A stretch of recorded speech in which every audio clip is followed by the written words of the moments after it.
Hi guys, and welcome to our YouTube channel Finance for Beginners. But today I'm here with another new video to show you guys on how you can add stocks to your chart or see the chart of the stocks on your investing.com. To do so, first of all, go onto Google browser and search for investing.com right here and hit on enter. After doing that, you can see that it will be on the default home page of investing.com. And after going on to that, just go on to the charts option, which is right here on the top of your screen. If you click on the charts option, you'll be able to see that you'll be redirected to a different page of financial stock of investing.com.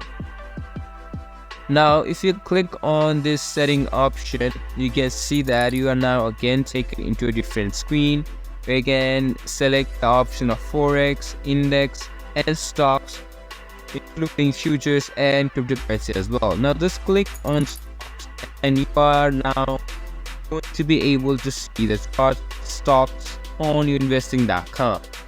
Scroll down here and now you can see that you will be able to see the chart stocks of different right here.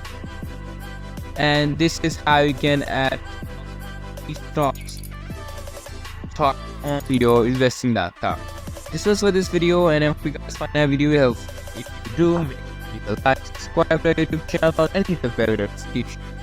And also drop a comment, review, and some more content like this. See you guys in our next video. For watching.